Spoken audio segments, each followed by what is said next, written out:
지방선거가 다가오고 있습니다. 유권자들에게 당신이 지지하는 후보가 있습니까? 이번 선거 때 투표를 하실 것입니까? 이렇게 물어보면 대답이 천차만별입니다. 투표일 날 저는 놀러 갈 겁니다. 이렇게 대답하는 사람도 있고, 별다른 일이 없으면 아마 투표를 할 겁니다. 이렇게 대답하는 사람도 있고, 만사를 제치고서라도 꼭 투표를 하겠습니다. 이렇게 대답하는 사람도 있고요. 저는 제가 지지하는 후보를 위해서 선거운동을 도울 것입니다. 재정적으로도 지원할 것입니다. 이렇게 말하는 사람도 있습니다. 똑같은 후보를 지지하더라도 지지하는 차원에 있어서 큰 차이가 있습니다. 예수를 믿는 것도 이와 같습니다. 난 교회 다닙니다. 나는 기독교인입니다. 이렇게 말하는 사람도 있을 것이고요. 난 예수님을 구주로 믿습니다. 이렇게 분명히 대답하는 사람도 있을 것이고, 저는 예수님을 섬기는 사람입니다. 예수님의 뜻을 준행하는 것이 저의 삶의 목적입니다. 이렇게 대답하는 사람도 있을 것입니다. 예수님을 믿는 것은 마찬가지더라도 예수님의 헌신도에 있어서 큰 차이가 있다는 것입니다. 헌신도에 따라서 그리스도인들을 다음과 같이 분류할 수 있습니다. 교인이 있고, 성도가 있고, 그리고 제자가 있습니다. 교인은 교회에 적을 두고 있는 정도고요.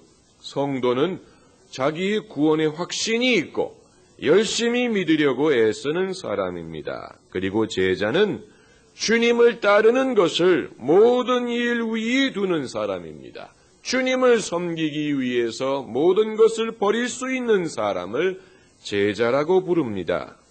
오늘 본문 25절을 보면 허다한 무리가 함께 갈새 예수께서 돌이키사 이르시되 무릇 내게 오는 자가 자기 부모와 처자와 형제와 자매와 및 자기 목숨까지 미워하지 아니하면 능히 나의 제자가 되지 못한다. 이렇게 말씀하고 계십니다. 이미 허다한 무리가 예수님과 함께 가고 있었지만 그 중에서도 예수님께서는 사람을 찾고 계셨습니다. 예수님은 늘 사람들 중에서 사람을 찾으십니다. 믿음이 있는 사람을 찾으시고 제자가 될 만한 사람을 찾으십니다. 12의 혈루병 걸렸던 여인이 군중 틈에 섞여서 몰래 예수님의 겉옷에 손을 댔을 때 예수께서는 누가 내 옷을 만졌느냐 하시면서 그 군중 사이에서 믿음으로 당신의 옷에 손을 댄 한 사람을 찾으셨습니다. 오늘 본문에서도 허다한 무리가 예수님을 따르고 있지만 예수께서는 자기 십자가를 지고 당신을 쫓을 제자 될 사람을 찾고 계시는 것입니다. 사람이 없어서 제자가 없는 것이 아니고 십자가를 지려는 사람이 없기 때문에 제자가 없는 것입니다. 여러분, 이것은 엘리트주의를 말하는 것이 아닙니다. 예수께서는 어떤 특정인 12제자라든가 유대인이라든가 특정 지파라든가 이런 것을 염두에 두고 하시는 말씀이 아닙니다. 오늘 본문 27절을 보세요. 누구든지라는 단어가 있습니다. whoever, 누구든지. 다시 말하면 예수님의 제자가 되는 길에는 누구에게도 열려있는 길이라는 말입니다. 이방인이든지 유대인이든지 과거를 불문하고 누구든지 자기 십자가를 지고 예수를 쫓을 수만 있으면 예수님의 제자가 될 문이 열려있다는 말씀입니다.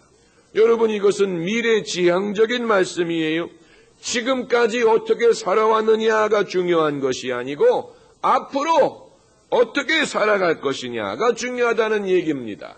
지금까지는 내가 죄인이었을지라도 내가 지금부터 예수를 믿고 내 십자가를 지고 쫓을 수만 있다면 예수님의 제자의 반열에 설 수 있다는 얘기입니다. 관건은 그러므로 자기 십자가를 질 수 있느냐 하는 것입니다. 설교자들이 설교 본문으로 채택하기를 꺼리는 성경 구절이 몇 가지가 있는데, 첫째는 부자가 천국 들어가는 것이 약대가 바늘구멍으로 들어가는 것보다 어렵다, 이 말씀이고요. 둘째는 오늘 본문입니다. 만일 예수께서 당신의 인기를 의식하셨더라면 이런 말씀을 하시지 않았을 것입니다. 요즘 대통령 후보들은 말 한마디만 잘못해도 지지율이 떨어집니다. 그래서 아주 살얼음판을 걷는 것과 같습니다. 그래서 자기 소신을 다 주장하지 못하고 보수적인 후보는 진보적인 쪽으로 옮겨오고 진보적인 후보는 보수적인 쪽으로 옮겨가야 될 그런 판국입니다. 그러나 예수께서는 당신의 인기를 생각하지 않습니다. 왜냐하면 인기라는 것은 사람을 현혹시킬 수 있는 것이기 때문입니다. 예수께서 빌라도 앞에서 재판을 받으실 때 예수님보다도 바라바가 더 인기가 있었습니다. 사람들이 바라바를 내주고 예수를 못 박으라 그랬습니다. 인기는 그런 것입니다. 그러므로 진리는 사람에게 어필하기 위해서 노력하는 것이 아닙니다. 여러분, 국가대표 축구팀의 감독을 고를 때 어떤 사람을 정하겠습니까? 선수들이 좋아할 만한 사람, 선수들에게 인기가 있을 만한 사람을 고르겠습니까? 아니면 선수들에게는 좀 까다롭더라도 이들을 제대로 훈련시켜서 이기게 할 수 있는 사람을 감독으로 고르겠습니까? 여러분, 승부의 세계라는 것은 가혹한 것입니다. 어젯밤에 독일이 사우디아라비아를 8대0으로 이긴 것을 보세요. 봐주지 않습니다. 승부의 세계는 가혹한 것입니다. 그러므로 승리하기 위해서는 자기의 환상을 버려야 되고 자기 자신에 대해서 정직해야 되고 피눈물 나는 노력이 없이는 안 되는 것처럼 축구뿐만이 아니고 예수를 믿는 것도 마찬가지입니다. 우리가 우리의 믿음을 지켜야 되는 이 세상은 가혹한 세상입니다. 예수께서 공생애를 시작하려고 하실 때 제일 먼저 일어난 일이 마귀가 예수님을 시험한 일입니다.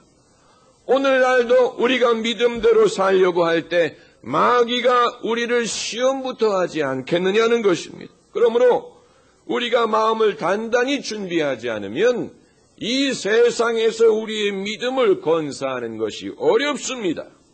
우리는 그 사실을 모르고 있을지 모르지만 예수님은 그 사실을 아십니다. 그래서 당신을 따르고 있는 허다한 무리에게 오늘 본문의 말씀을 하고 계시는 것입니다. 왜냐하면 지금은 예수님이 인기가 많은 것 같고 지금은 많은 사람들이 예수님을 따라오는 것 같지만 장차 마귀가 이 곡식을 떠발리는 것처럼 그들을 시험하는 순간이 올 텐데 그 순간에 자기 십자가를 질 준비가 되어 있지 않은 사람들은 다 떨어져 나갈 거라는 사실을 예수님은 알고 계십니다.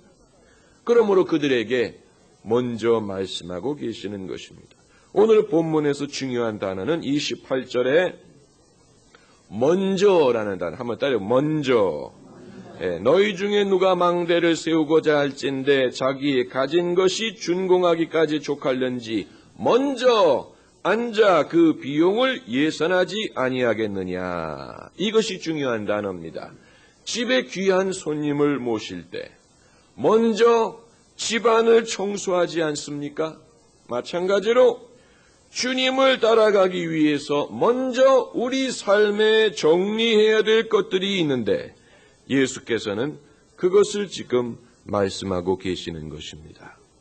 어느 누구도 처음 예수를 믿을 때 나는 적당히 믿겠다, 이런 마음으로 시작하는 사람은 아마 없을 겁니다. 여러분, 예수님은 적당히 믿기에는 너무 억울한 게 많아요. 예수님을 적당히 믿으려고 세상을 버려요? 예수님을 적당히 믿으려고 죄를 미워해요? 아니죠. 그건 이게 이 수지타산이 안 맞는 것입니다. 다 잘 믿으려고 시작합니다. 그런데 문제는 예수님을 믿다 보니까 전에 예상하지 못했던 문제들이 생기기를 시작을 하는 거예요. 그런데 이게 전에는 없었던 문제가 새롭게 발생하는 게 아니고 원래부터 있었던 문제인데, 내 인격 속에, 내 살아온 길 속에 원래부터 있었던 문제인데, 그러나 예수를 믿기 전에는 별로 문제가 되지 않았지만 예수님을 따라가려고 하다 보니까 그 모든 문제들이 수면에 떠오르기를 시작을 하는 것입니다.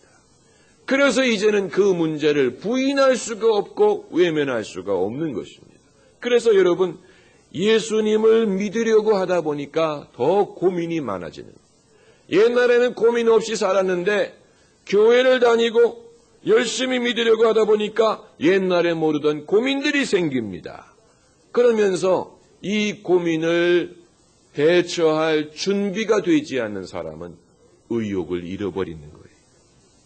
예수 믿는 그 기쁨을 잃어버리기를 시작하는, 무엇과 같으냐면은 교과서와 같습니다. 학기 초에는 교과서가 해질 정도로 빨간 줄, 노란 줄, 파란 줄 다 그어놨는데 뒤로 갈수록 새 책이잖아요. 아마 여러분도 공부를 잘하셨던 것 같은데 그런 게 있습니다. 아니면 헬스클럽 1년 회원권을 끊어놓고 처음 몇 주는 열심히 다니는데 그 다음부터는 안 가요. 돈을 허비합니다. 예수를 믿는 것도 그렇게 되는 것입니다. 많은 사람들이 말합니다. 예수를 믿고 나니까 고민이 더 많아지더라. 그것이 솔직한 고백이에요. 고민이 생깁니다. 왜냐하면 정리해야 될 일들이 드러나기 시작하는 것입니다. 내 인격에 정리해야 될 일들, 나의 유아적인 생각들, 내가 인생에 대해서 너무 유아적으로 기대하는 것들, 내 인간관계에 있어서 성숙하지 못한 부분들, 나의 정리되지 못한 욕심들, 이런 것들이 드러나면서 고민이 생깁니다. 그런데 그것은 벌써 정리했었어야 될 문제들입니다. 사람들은 정말로 자기가 고민해야 될 문제들, 극복해야 될 문제들을 방치해놓고 살아요. 외면하고 삽니다. 바쁘다고 생각합니다. 그러나 그 문제들이 외면한다고 없어지는 게 아니고 나를 쫓아와요. 쫓아오고 쫓아오고 쫓아와서 더 이상 방치할 수 없게 만듭니다. 젊었을 때 문제를 해결하지 않으면 중년에 그것이 위기가 되고요. 중년에 그것을 외면하니까 나이가 들어서 병이 되더라고요.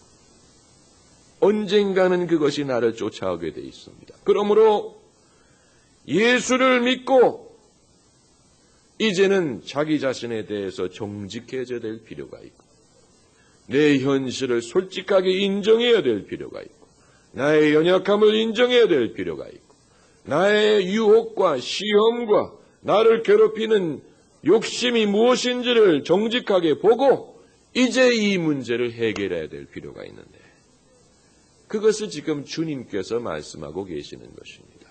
그래서 막루를 지으려고 하는데 먼저 앉아 비용이 충분한지를 먼저 계산하지 않겠느냐. 그러지 않으면 기초만 쌓아놓고 중단해서 보는 사람들이 다 비웃을 것이다. 그랬습니다. 여러분, 오늘날 예수 믿는 사람들이 세상으로부터 비웃음거리가 됩니까? 그것은 먼저 계산하지 않았기 때문에 그런 것입니다. 자기가 충분히 준비하지 않고 일을 시작을 했어요. 그러므로 이제는 우리가 정리해야 됩니다. 그 일이 그런데 십자가를 지는 것처럼 고통스럽다. 그래서 예수께서 자기 십자가를 지고 나를 따르지 않는 자는 내 제자가 될 수 없다. 내 제자가 되기 위해서는 십자가를 지는 것과 같은 고통을 감수해야 된다는 거예요. 그런데 그 고통은 유익한 고통입니다. 그래서 일단 내 문제를 정리하고 나면 고민이 사라져버리게 됩니다. 할렐루야. 여러분, 사람이 구원을 받기 위해서 마음이 착해야 되는 건 아니에요. 그러나 마음이 착한 사람은 예수 믿기가 더 쉬워요. 사람이 구원받기 위해서 인격이 성숙해야 되는 건 아니에요. 그러나 인격이 성숙한 사람은 예수 믿는 길이 더 쉬워요. 사람이 구원을 받기 위해서 많은 고난을 경험했었어야 되는 것은 아닙니다만은 고난의 경험이 있는 사람이 예수를 믿으면 예수 믿는 일이 더 쉽습니다. 이 사실을 우리가 잊어서는 안 됩니다.